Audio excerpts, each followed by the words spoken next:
গতানুগতিক পদ্ধতিতে কাজ করার সুযোগ নেই। মানুষের ভোটের অধিকার ফিরিয়ে সুষ্ঠু, স্বচ্ছ ও নিরপেক্ষ নির্বাচন দিতে নির্বাচন কমিশন প্রতিশ্রুতিবদ্ধ বলে মন্তব্য করেছেন প্রধান নির্বাচন কমিশনার এএমএম নাসির উদ্দিন। সকালে ভোটার তালিকা হালনাগাদ কর্মসূচি উপলক্ষে তথ্য সংগ্রহণকারী ও সুপারভাইজারদের প্রশিক্ষণ উদ্বোধনী অনুষ্ঠানে তিনি এসব কথা বলেন। অনুষ্ঠানে নির্বাচন সংশ্লিষ্টদের পেশাদারিত্বের সঙ্গে কাজ করার নির্দেশ দেন সিসি। বক্তব্যে কঠোর বার্তা ছিল নির্বাচন কমিশনারদেরও। বিস্তারিত আবু সাইদ অপুর রিপোর্টে। প্রশিক্ষণ গ্রহণ করে রাজধানীর আগারগাঁওয়ে নির্বাচন প্রশিক্ষণ ইনস্টিটিউটে ভোটার তালিকা হালনাগাদের তথ্য সংগ্রহকারী ও সুপারভাইজারদের প্রশিক্ষণের উদ্বোধনী অনুষ্ঠান উদ্বোধন করেন প্রধান নির্বাচন কমিশনার এএমএম নাসির উদ্দিন। আমরা যে ফিল্ডে যে ভোটার নিয়ে যে তথ্য সংগ্রহ করব সেটার যাত্রা শুরু হলো। বিগত নির্বাচন যেভাবে কলুষিত হয়েছে তা পুনরুদ্ধারে যা যা করা লাগে তা সবটুকু করবে কমিশন। ভোটার হালনাগাদে অনিয়ম, অবহেলা, অস্বচ্ছতা কোনোভাবেই বরদাস্ত করবে না এবারের কমিশন। আমরা যারা তথ্য সরে যাবে তাদেরকে বোঝাবো। নির্বাচন commissioner brigadier general Abul Fazal Mohammad Sanaullah বলেন, টাকার মোটিভ নিয়ে যাতে কেউ ভোটার তালিকা অন্তর্ভুক্তির কাজে অংশগ্রহণ না করে। টাকা অর্জনের মোটিভ নিয়ে কোনো তথ্য সংগ্রহকারী কাজ করবে না, কারণ একজন নতুন ভোটারের ফর্ম ফিল আপ করলে একজন এনুমারেটর পায় 50 টাকা, আর মৃত ভোটারেরটা বাদ দিলে পায় তার চেয়ে কম। সো তার আগ্রহ থাকবে যে নতুন ভোটার সংগ্রহ করা। অন্যদিকে নির্বাচন কমিশনার তাহমিনা আহমেদ বলেন, সুষ্ঠু নির্বাচন অনুষ্ঠানে কমিশনের হাতিয়ার হবে আইন ও বিবেক। নির্বাচন কমিশনের কোনো কর্মকর্তা দুর্বিসন্ধিমূলক কাজ করলে সেই দায় নেবে না কমিশন। আমাদের আইন কানুন, বিধিবিধান, সর্বোপরি আমাদের বিবেক। তাই আমি আশাবাদী আবারও যে আমরা একটা সুষ্ঠু নির্বাচন অবশ্যই করতে পারবো। আর নির্বাচন কমিশনার আব্দুর রহমান মাউস্ত বলেন, জাতি একটি গ্রহণযোগ্য নির্বাচন চায়। মানুষের আস্থা তৈরিতে প্রথম দিন থেকে কাজ করতে তালিকা নির্ভুল করতে হবে। এক্সিস্টিং ভোটার লিস্টের মধ্যে যদি কোনো ভুল থাকে, যদি কোনো ফিকটিশিয়াস পার্সন এখানে এসে থাকে, আমার মনে হয় ভোটার লিস্ট থেকে তাদের নাম কর্তন করা সমীচীন। আর নির্বাচন কমিশনার আনোয়ারুল ইসলাম বলেন, স্থানীয় সরকারের জনপ্রতিনিধিরা না থাকলেও জন্ম মৃত্যু নিবন্ধন কাজ চলছে, সেখান থেকে তথ্য নিতে হবে, স্বচ্ছতার সাথে কাজ করতে হবে যাতে ইসি প্রশ্নবিদ্ধ না হয়। নির্বাচন যেভাবে কলুষিত হয়েছে সেইটাকে পুনরুদ্ধার করার জন্য আমাদের যা যা করার লাগে তাই করুন।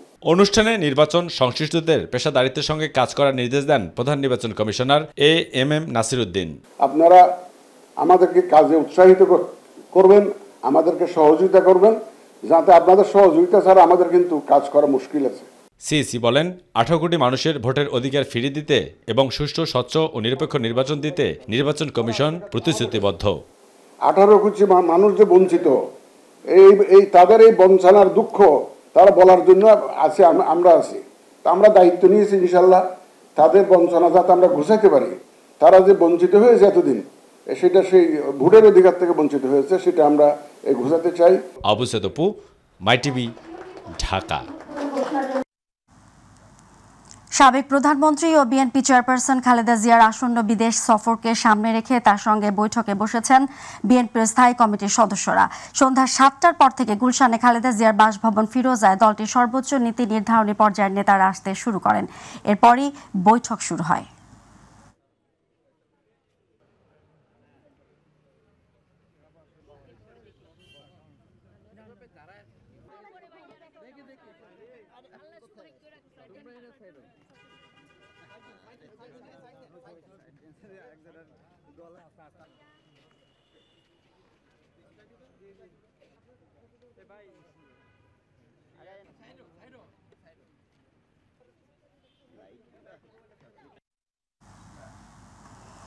দর্শক, এই মুহূর্তে গুলশানে আছেন সহকর্মী ইউসুফ আলী। আমরা সরাসরি যুক্ত হচ্ছি তার সাথে।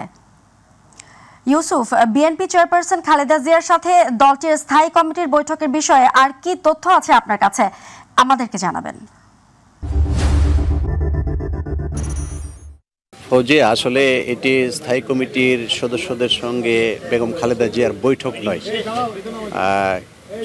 রাত 9টার সময় বিএনপি মহাসচিব মির্জা ফখরুল ইসলাম আলমগীর সহ স্থায়ী কমিটির সদস্যরা বিএনপি চেয়ারপারসন বেগম খালেদা জিয়ার বাসভবনে প্রবেশ করেছেন এবং এখানে আজকে সৌজন্য সাক্ষাৎ করতে এসেছেন দলের স্থায়ী কমিটির সদস্য এবং মহাসচিব সহ অন্যান্য নেতারা।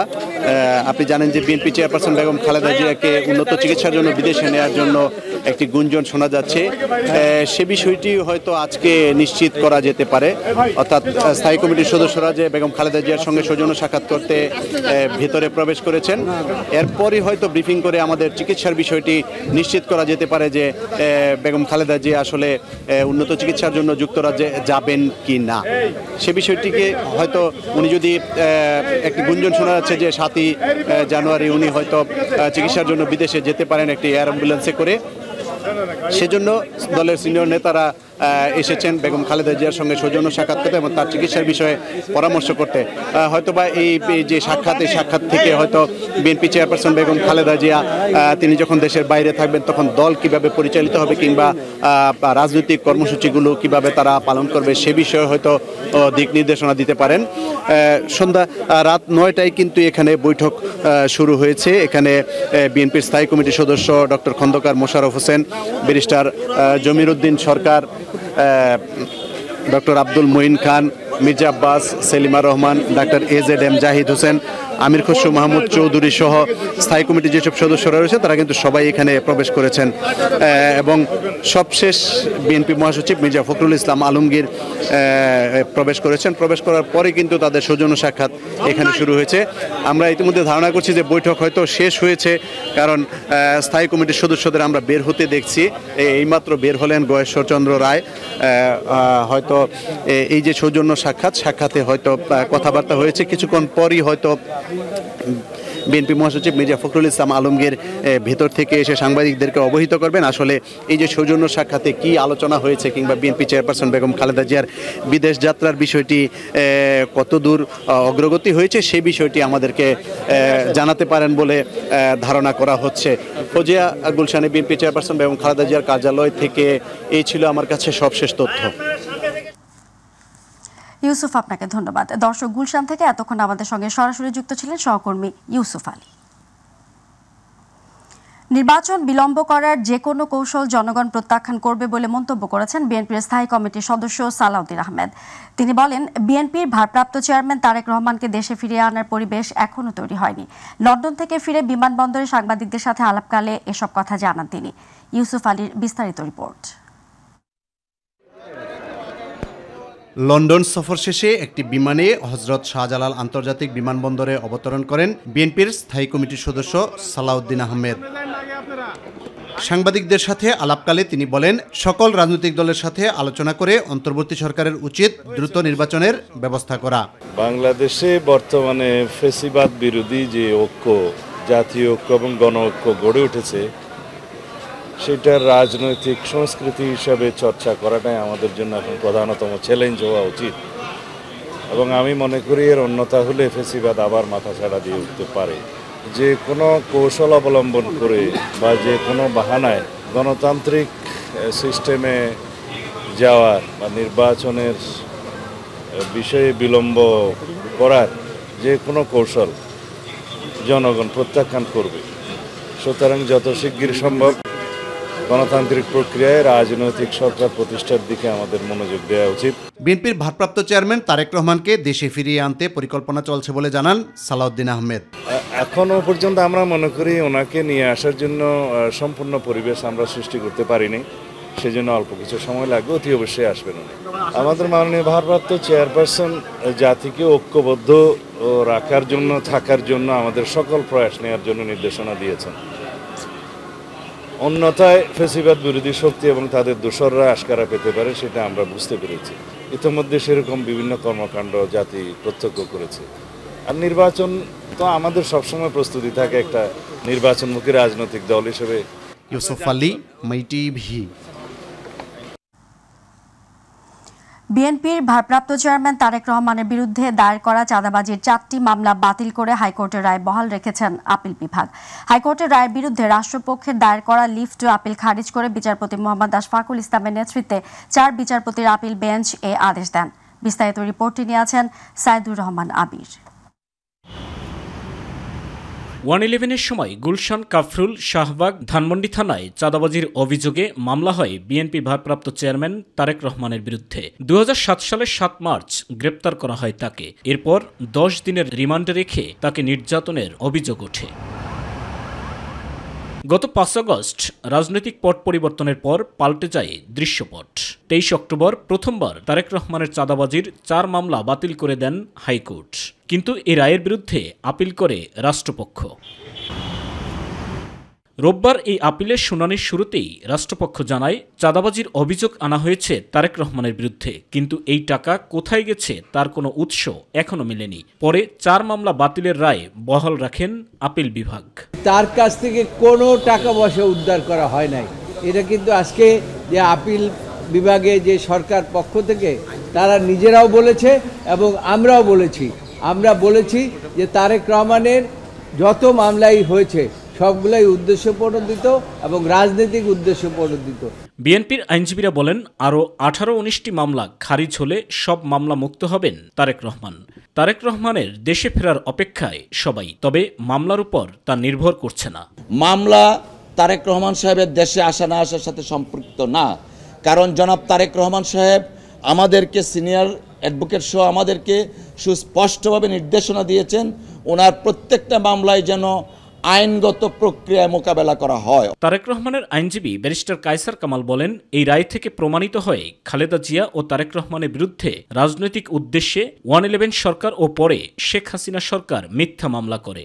এই মামলাগুলা থেকে এবং রায় থেকে প্রমাণিত হয়, আমরা বিগত কত বছর যাবৎ বলে আসছি যে বিএনপির চেয়ারপারসন দেশনেত্রী বেগম খালেদা জিয়া এবং জনাব তারেক রহমান সাহেবের বিরুদ্ধে রাজনৈতিক উদ্দেশ্যে তৎকালীন 111 সরকার এবং তার ধারাবাহিকতায় শেখ হাসিনার সরকার মিথ্যা বানোয়াট মামলা দায়ের করেছিল। 2008 সালের 11 সেপ্টেম্বর কারামুক্ত হয়ে চিকিৎসার জন্য সপরিবারে লন্ডন যান বিএনপির ভারপ্রাপ্ত চেয়ারম্যান তারেক রহমান। সেখান থেকে দলকে নেতৃত্ব দিয়ে আসছেন তিনি। সাইদুর রহমান আবির, মাই টিভি, ঢাকা। প্রায় 80 কোটি টাকার অবৈধ সম্পদ অর্জন, 570 কোটি টাকার অস্বাভাবিক লেনদেন এবং 9 লাখ মার্কিন ডলার পাচারের অভিযোগে ঢাকা দক্ষিণ সিটি কর্পোরেশনের সাবেক মেয়র ব্যারিস্টার শেখ ফজলে নূর তাপস ও তার স্ত্রী আফরিন তাপসের বিরুদ্ধে 2 মামলা করেছে দুদক। 5 আগস্ট গণঅভ্যুত্থানের পর প্রথমবারের মতো শেখ পরিবারের কোনো সদস্যের বিরুদ্ধে মামলা করল দুদক। SM তানবীরের report. প্রায় 80 কোটি টাকার অবৈধ সম্পদ অর্জন, 570 কোটি টাকার অস্বাভাবিক লেনদেন এবং 9 লাখ মার্কিন ডলার পাচারের অভিযোগে ঢাকা দক্ষিণ সিটি কর্পোরেশনের সাবেক মেয়র ব্যারিস্টার শেখ ফজলে নূর তাপস ও তার স্ত্রী আফরিন তাপসের বিরুদ্ধে 2টি মামলা করেছে দুর্নীতি দমন কমিশন দুদক। 5 আগস্ট গণঅভ্যুত্থানের পর প্রথমবারের মতো শেখ পরিবারের কোনো সদস্যের বিরুদ্ধে মামলা করল দুদক। রোববার 5 জানুয়ারি দুদকের উপপরিচালক মনিরুল ইসলাম বাদী হয়ে মামলা দুটি করেন। অপরাধ লব্ধ অবৈধ অর্থ গোপন ও আড়াল করার উদ্দেশ্যে জ্ঞাতসারে হস্তান্তর ও স্থানান্তর করে দুর্নীতি দমন কমিশন আইন 2004-এর 27(1) ধারা, মানি লন্ডারিং প্রতিরোধ আইন 2012-এর 4-এর 2 ধারা এবং দুর্নীতি প্রতিরোধ আইন 1947-এর 5-এর 2 ধারায় শাস্তিযোগ্য অপরাধ করায় তার বিরুদ্ধে একটি মামলা রুজু করা হয়েছে। অভিযোগ সংশ্লিষ্ট আফরিন তাপস অপরাধ লব্ধ অবৈধ অর্থ গোপন ও আড়াল করার উদ্দেশ্যে জ্ঞাতসারে হস্তান্তর ও স্থানান্তর করে দুর্নীতি দমন কমিশন আইন 2004-এর 27(1) ধারা, দণ্ডবিধি 109 ধারা এবং মানি লন্ডারিং প্রতিরোধ আইন 2012-এর 4-এর 2 ধারায় শাস্তিযোগ্য অপরাধ করায় আরও একটি মামলা রুজু করা হয়েছে। অন্যদিকে পিএসসির নিয়োগ পরীক্ষার প্রশ্ন ফাঁস কাণ্ডে আলোচিত গাড়ি চালক সৈয়দ আবেদ আলী জীবনের বিরুদ্ধে 4.25 কোটি টাকার জ্ঞাত আয় বহির্ভূত সম্পদ অর্জনের অভিযোগে রোববার তার ও পরিবারের বিরুদ্ধে মোট 3টি মামলা করা হয় বলে জানিয়েছেন সংস্থার মহাপরিচালক আক্তার হোসেন। মানি লন্ডারিংয়ের সম্পৃক্ত অপরাধ, দুর্নীতি ও ঘুষ সংগঠনের মাধ্যমে প্রাপ্ত অর্থ বা সম্পত্তির অবৈধ উৎস গোপন বা আড়াল করার উদ্দেশ্যে স্থানান্তর, রূপান্তর এবং হস্তান্তর করার অপরাধে দুর্নীতি দমন কমিশন আইন 2004-এর 27(1), দুর্নীতি প্রতিরোধ আইন 1947-এর 5-এর 2 সহ মানি লন্ডারিং প্রতিরোধ আইন 2012-এর 4-এর 2 এবং 4-এর 3 ধারায় একটি মামলা রুজু করা হয়েছে। এই লেনদেনকে দুদক সন্দেহজনক হিসেবে দেখছে জানিয়ে মহাপরিচালক আক্তার হোসেন বলেন, দুর্নীতি ও ঘুষের মাধ্যমে পাওয়া অর্থ বা সম্পত্তির উৎস গোপন করার অভিযোগ আনা হয়েছে আবেদের বিরুদ্ধে। SM তানবীর, মাই টিভি, ঢাকা। জুলাই ঘোষণাপত্র নিয়ে রাজনৈতিক দলগুলোর সঙ্গে কথা বলে খসড়া প্রস্তুত করা হবে বলে জানিয়েছেন প্রধান উপদেষ্টার প্রেস সচিব। বিকেলে রাজধানীর ফরেন সার্ভিস একাডেমিতে ব্রিফিংয়ে তিনি এসব কথা জানান। তিনি আরও বলেন, সাগররুনি হত্যাকাণ্ডে তদন্ত করছে পিবিআই। নতুন করে 25 থেকে 30 জনকে জিজ্ঞাসাবাদ করা হচ্ছে। শেখ হাসিনাকে ফিরিয়ে আনার সর্বোচ্চ চেষ্টা চলছে বলেও জানান প্রেস সচিব। এস এম আরিফের রিপোর্ট। 31 ডিসেম্বর কেন্দ্রীয় শহীদ মিনারে সমাবেশ থেকে 15 জানুয়ারির মধ্যে জুলাই ঘোষণাপত্র প্রকাশে অন্তর্বর্তীকালীন সরকারকে আলটিমেটাম দেয় বৈষম্যবিরোধী ছাত্র আন্দোলন। রাজধানীর ফরেন সার্ভিস একাডেমিতে এ বিষয়ের অগ্রগতি নিয়ে কথা বলেন প্রধান উপদেষ্টার প্রেস সচিব শফিকুল আলম। জুলাই ঘোষণাপত্র নিয়ে আমরা বেশ কিছু ফোন কল পেয়েছি যে এটা কদ্দূর, এটা ডেভেলপমেন্ট কি। আমরা শুধুমাত্র এটা বলতে পারি এটা নিয়ে কথাবার্তা হচ্ছে এবং এটা নিয়ে সামনে পলিটিক্যাল পার্টিগুলোর সাথেও কথাবার্তা হবে এবং আমরা আশা করছি যে আপনারা এই বিষয়ে সামনে আরও ডেভেলপমেন্ট দেখবেন। ক্ষমতাচ্যুত প্রধানমন্ত্রী শেখ হাসিনাকে দেশে ফিরিয়ে এনে আইনের আওতায় আনতে ভারতকে দেয়া চিঠির কোনো জবাব আসেনি। তবে তাকে ফিরিয়ে আনতে সর্বোচ্চ চেষ্টার কথা জানান প্রেস সচিব। হাসিনা আপনি জানেন যে তার বাবার খুনিদেরকে পার্সু করে অনেক জায়গা থেকে নিয়ে এসে এখানে বিচার করেছেন।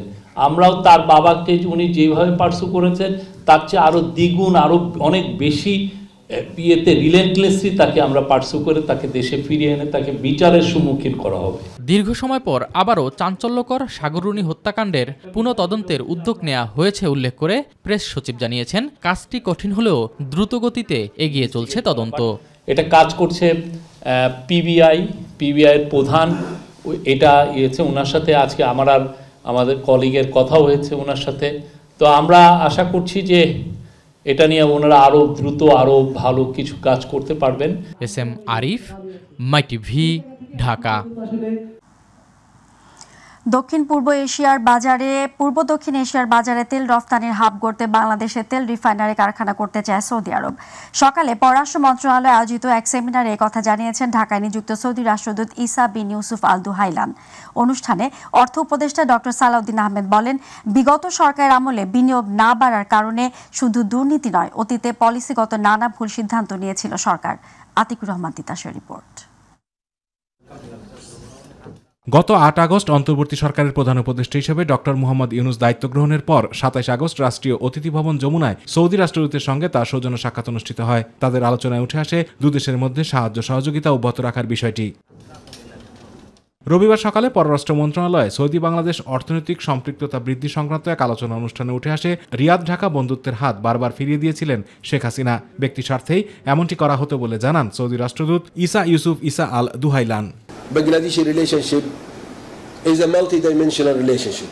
It's not only focusing on Hajj or manpower or AIDS, but it's a multi-dimensional relationship.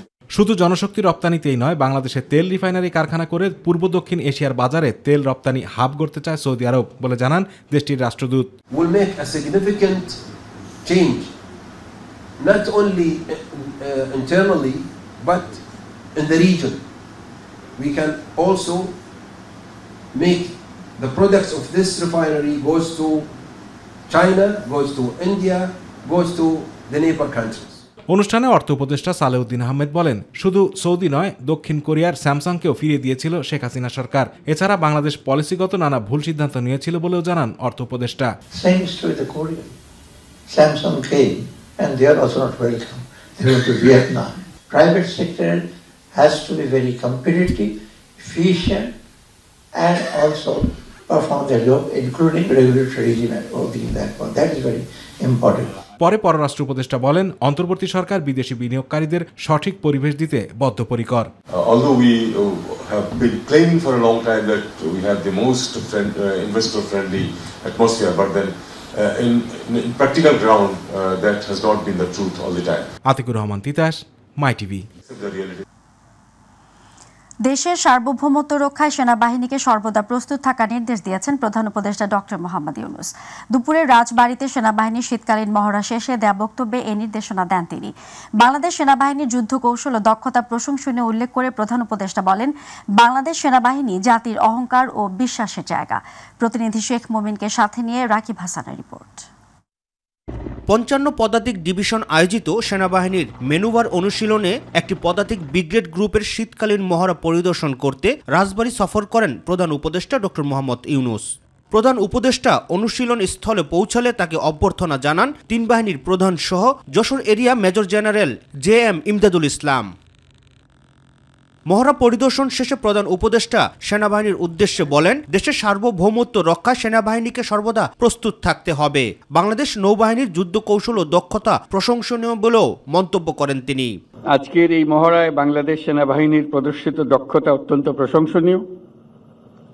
এই মহড়া দেখে আমিও সেনাবাহিনী বিমান বাহিনীর সক্ষমতা সম্পর্কে আরো আত্মবিশ্বাসী হয়েছি।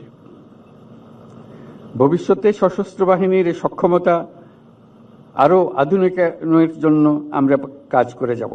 বাংলাদেশ সেনাবাহিনী জাতির অহংকার এবং বিশ্বাসের স্থান উল্লেখ করে ডক্টর ইউনূস বলেন, অভিযানিক দক্ষতা, সাহসিকতা ও পেশাদারিত্ব অর্জনে সেনা সদস্যদের প্রশিক্ষণ হতে হবে বাস্তবসম্মত। প্রশিক্ষণে সর্বোত্তম কল্যাণ এই মন্ত্রে উদ্বুদ্ধ হয়ে আধুনিক ও যুগোপযোগী প্রশিক্ষণের মাধ্যমে আভিযানিক দক্ষতা অর্জন করে দেশের সার্বভৌমত্ব রক্ষায় বাংলাদেশ সেনাবাহিনীর সদস্যগণ সর্বদা প্রস্তুত থাকবে। সেই লক্ষ্যে সেনা সদস্যদের প্রশিক্ষণ হতে হবে বাস্তবসম্মত। আমি নিশ্চিত বাংলাদেশ সেনাবাহিনীর প্রশিক্ষণের এই লক্ষ্যকে সামনে রেখেই এগিয়ে চলেছে। রাকিব হাসান, মাই টিভি। এস আলমের নিয়ন্ত্রণে থাকা 4 ব্যাংক সহ 6 ব্যাংকের ব্যবস্থাপনা পরিচালকদের বাধ্যতামূলক ছুটিতে পাঠাতে নির্দেশ দিয়েছে বাংলাদেশ ব্যাংক। ব্যাংকগুলো হলো ফার্স্ট সিকিউরিটি ইসলামী ব্যাংক, সোশ্যাল ইসলামী ব্যাংক, গ্লোবাল ইসলামী bank, union bank, Exim bank, ICB ইসলামী ব্যাংক। রোববার কেন্দ্রীয় ব্যাংকের গভর্নর ডক্টর আহসান এইচ মনসুরের সঙ্গে 5 ব্যাংকের চেয়ারম্যানদের বৈঠক অনুষ্ঠিত হয়। বৈঠকে ব্যাংকগুলোর এমডিদের সরানোর নির্দেশ দেওয়া হয়েছে। গত বৃহস্পতিবার 6টি ব্যাংকের পরিচালনা পর্ষদের সদস্যদের নিয়ে জরুরি বৈঠক করে বাংলাদেশ ব্যাংক।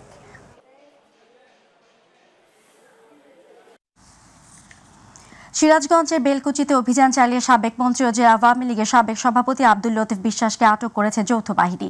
দুপুরে বেলকুচি পৌর এলাকার কামারপাড়া নিজ বাসায় অভিযান চালিয়ে তাকে আটক করা হয়। Sirajganj camp commander lieutenant colonel Nahid Al Amin বলেন, প্রাথমিকভাবে জিজ্ঞাসাবাদের জন্য তাকে আটক করা হয়েছে। তিনি জানান, অতীতে অস্ত্র ও নির্বাচন ব্যবস্থায় তার ভূমিকা কি ছিল, এছাড়াও 5 আগস্টের পূর্বে তার ভূমিকা কেমন ছিল তা দেখা হচ্ছে। এ বিষয়ে পরবর্তীতে বিস্তারিত জানানো হবে।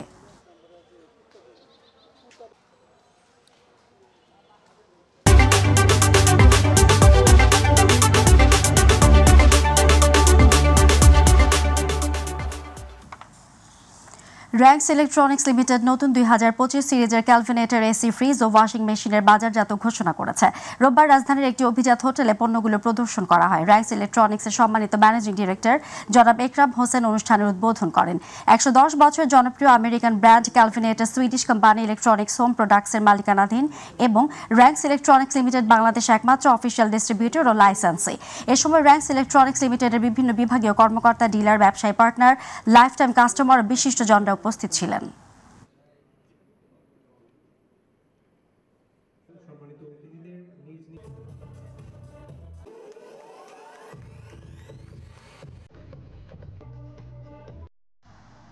জানাবো প্রবাসের সংবাদ।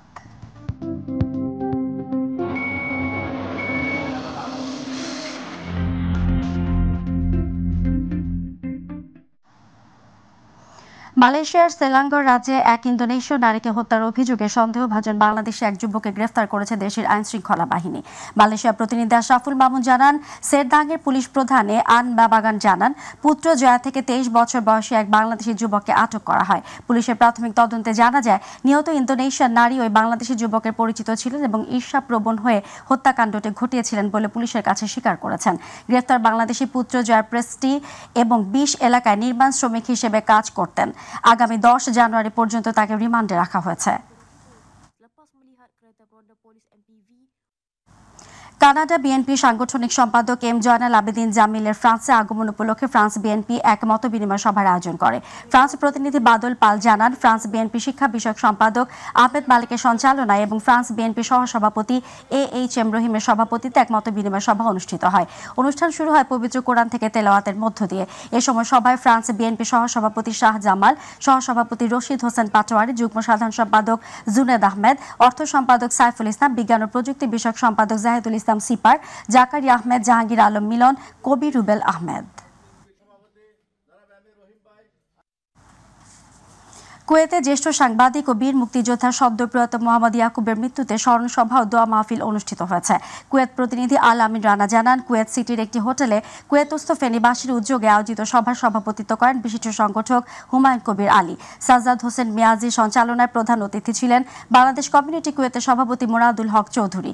স্মরণ সভা ও দোয়া মাহফিলে বক্তব্য রাখেন কুয়েতের শীর্ষ নেতৃবৃন্দ ফয়েজ কামাল, শেখ নাসির, ইমামউদ্দিন বাদল, বাংলাদেশ প্রেস ক্লাব কুয়েতের সাধারণ সম্পাদক জুবেদ, সিনিয়র সহসভাপতি আল আমিন রানা সহ আরো অনেকে। পরে বিদেহী আত্মার শান্তি কামনায় মোনাজাত করা হয়।